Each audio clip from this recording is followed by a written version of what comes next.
فرعون ساری زندگی نافرمانی کرتا رہا, جب پہلا غوطہ کھایا ہے توبہ کی نا اس نے, اور کیسی پرفیکٹ توبہ کی, کہنے لگا آمنت انہ لا الہ الا الذی آمنت بہ بنو اسرائیل, یہ نہیں کہ میں اللہ پر ایمان لایا, کیونکہ اللہ کے مفہوم میں فرق ہو سکتا تھا, ہو سکتا ہے اپنے آپ کو اللہ کہہ رہا ہو, پوری تشریح شرح کے ساتھ حاشیے کے ساتھ کہہ رہا ہے کہ میں اس رب پہ ایمان لایا جو ایک غلام قوم کا رب ہے. صحیح ہے نا, میری جو بنی اسرائیل جو میرے غلام تھے نا, وہ جس کو رب مانتے ہیں میں اس پر کو رب مانا میں نے.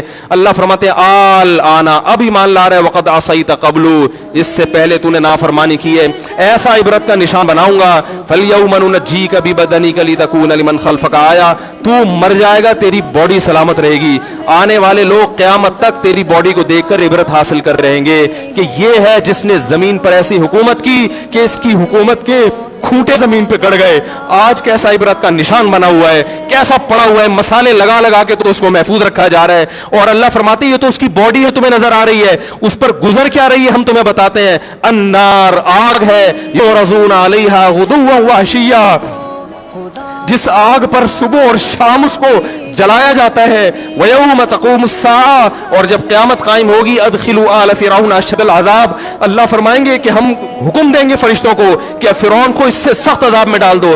آپ کو فرعون لیٹا ہوا نظر آ رہا ہے, قرآن کہہ رہا ہے لیٹا ہوا نہیں ہے, وہ صبح اور شام آگ میں جلایا جا رہا ہے اس کو.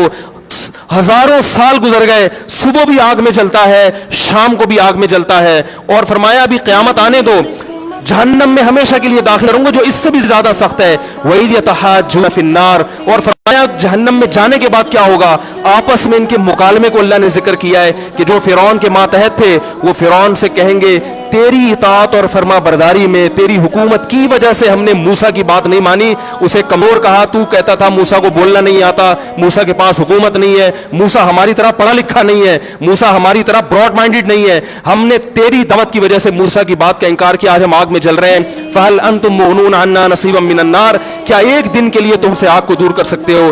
تو وہ کہے گا کہ میں خود اس جہنم کی آگ میں جل رہا ہوں, میں تم سے آگ کو دور نہیں کر سکتا. اللہ فرماتے ہیں سب مل کے جہنم کے داروغ کے پاس جائیں گے. وقال الذین فی النار لخزنۃ جہنم ادعوا ربکم, کہ فرشتوں سے کہیں گے تم اللہ سے دعا کرو کہ کچھ عذاب میں تخفیف ہو جائے, کچھ مہلت مل جائے.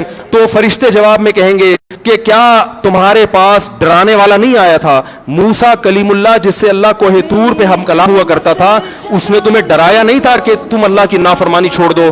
کہیں گے قالوا بلا, وہ کہیں گے ضرور. اللہ فرمائیں گے پھر اعلان ہوگا فادعوا وما دعاء الکافرین الا فی ضلال, فرشتے کہیں گے اللہ نے ہم پر پابندی لگائی ہے تمہاری سفارش کرنے پر, تم خود اللہ کو پکارو. اللہ فرماتے آج ان کی پکار بیکار جائے گی, کوئی اسے سننے والا نہیں ہوگا. دیکھو جب تک جسم میں روح ہے, ایک دفعہ انسان توبہ کے آنسو بہا دے, ایک دفعہ اللہ سے کہہ دے کہ اے اللہ مجھ سے جو جرم ہوا, اگر کسی نے زنا کیا ہے ایک دفعہ کہہ دے اے اللہ آئندہ نہیں کروں گا. اگر کسی نے شراب پی ہے ایک دفعہ کہہ دے کہ اے اللہ آئندہ نہیں پیوں گا. اگر کسی نے اپنے والدین کو ستایا ہے ایک دفعہ کہہ دے اے اللہ آئندہ نہیں ستاؤں گا. اگر کسی نے وراثت کھائی ہے ایک دفعہ کہہ دے اللہ حق واپس کروں گا, آئندہ کسی کا حق نہیں دباؤں گا.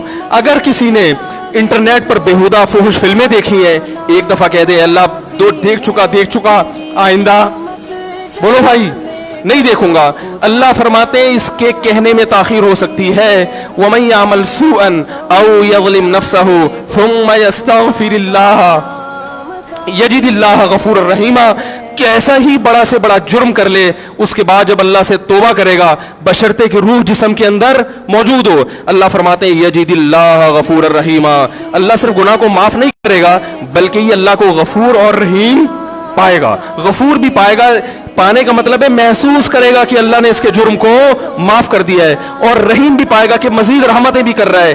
یہ اس وقت تک اللہ کی طرف سے بھائی پیکیج ہے جب تک روح جسم کے اندر موجود ہے, کیونکہ غیب کا معاملہ ہے. جب اس روح اور جسم کا رشتہ کمزور ہو گیا ایڑیاں رگڑتے رہو گے لیکن اللہ توبہ قبول کرنے کے لیے تیار نہیں ہوگا.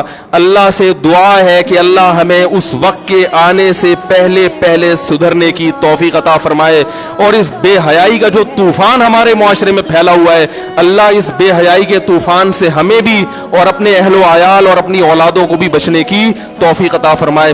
سبحانک اللہم و بحمدک، نشہد ان لا الہ الا انت، نستغفرک۔